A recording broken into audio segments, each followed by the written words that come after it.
Okay, everyone, this is the last set of point slope notes. So in this, we're going to write the equation of a line in point slope form given a table. So if we want to write this in point slope form, we need to recall that point slope form is y minus y1 equals m parentheses x minus x1. So again, we're going to substitute in our point y1, m, the slope, and x1 for my point. So when we look at this table, the first thing we want to do is find the slope. Find m. So we can use y2 minus y1 over x2 minus x1. So we can designate our first point, -5, -4, as x1 and y1. Our second point can be right below x2, y2. Doesn't matter which one you designate as x1 and y1, you just need to make sure that you're plugging it in correctly. So let's go ahead and find the slope. So if I plug in my values, y2 minus y1, I'm going to have -6 minus a -4. Plug in my x values, x2, -5, minus x1, 5. So here I'm going to find -6 minus 4. This minus a negative will change to a plus. So -6 plus 4 is -2.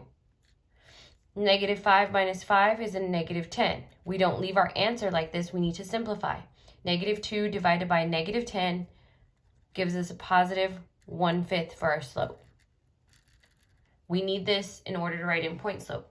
You could have used change in y over change in x. The change in my y values is -2. The change in my x value is -10. -2 divided by -10 still gets you 1/5. So now we're going to go ahead and write in point slope. So when we write it in point slope form, we substitute in our y1, m, and x1. So y minus y1, we're going to use -4, equals m, which we found was 1/5.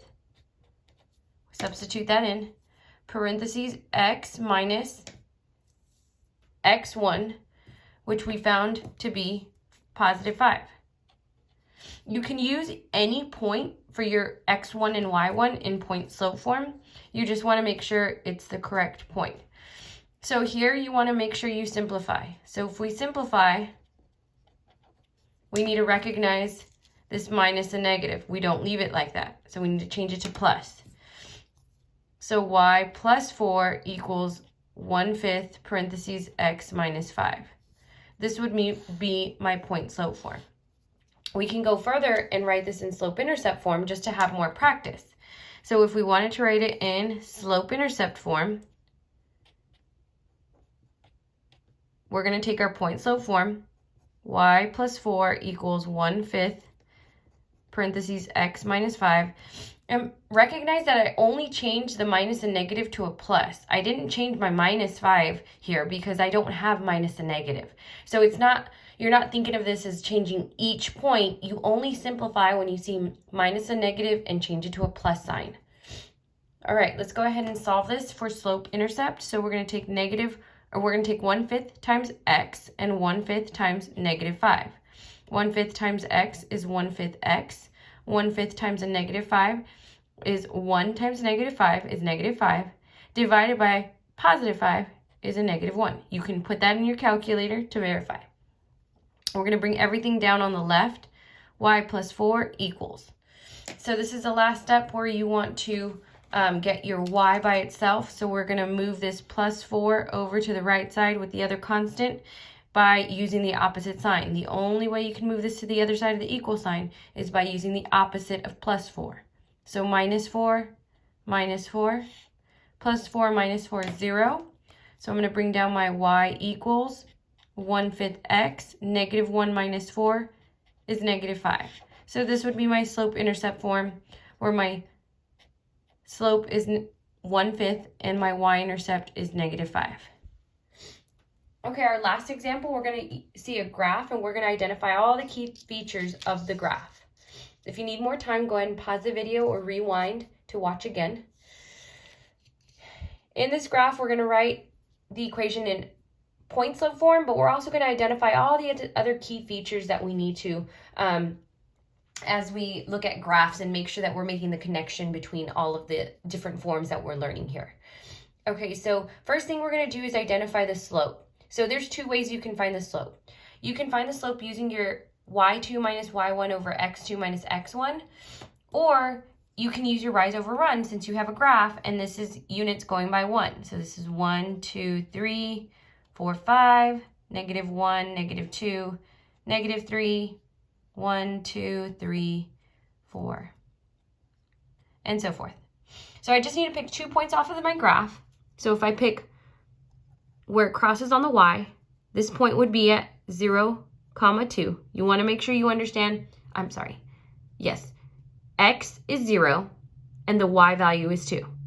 And then I want to move along my graph and make sure I choose a pretty point where it crosses at a whole number. So here it's going to be at 3, 4. So I can use these 2 points to find my slope, or I could use rise over run. So let's practice rise over run.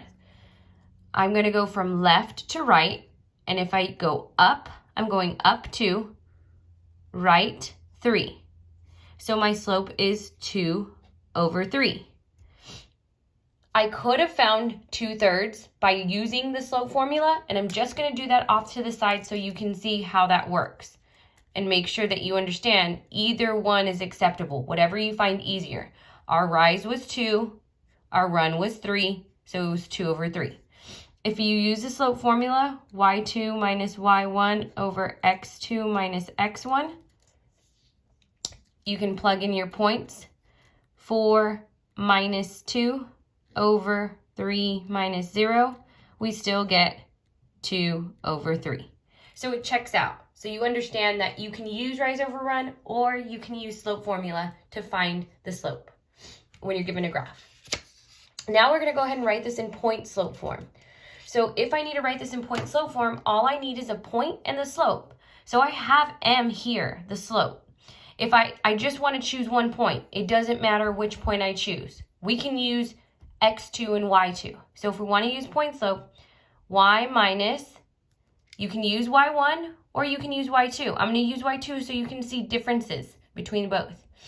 4 equals m, which is 2/3, parentheses, x minus, and if I use 4 for my y, I need to use a corresponding x value. So this is point slope form, or you can use the first point. I'm going to show you with the first point. Y minus y1 is 2 equals m, which is 2/3, parentheses, x minus 0. Either one is acceptable.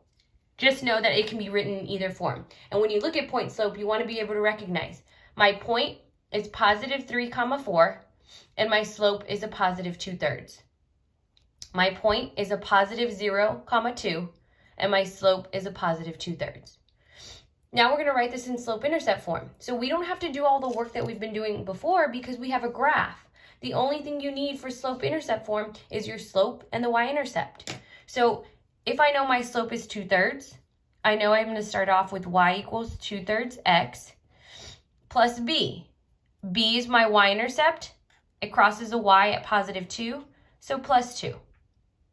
So we're making all of those connections to identifying point slope, slope-intercept form. Now we're just going to identify the y-intercept, and looking at my graph and even looking at my slope-intercept form, I know that the y-intercept is at 0, 2. Or you can just say 2, but you want to write it as a point so you understand what the y-intercept looks like versus the x-intercept. So if I want to write the x-intercept, we are not looking at the y anymore.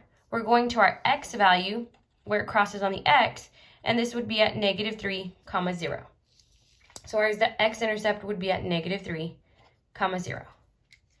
So we've come up with all of these key features from this graph. So if you need more time, go ahead and pause the video, rewind. Now it's going to be your turn to practice.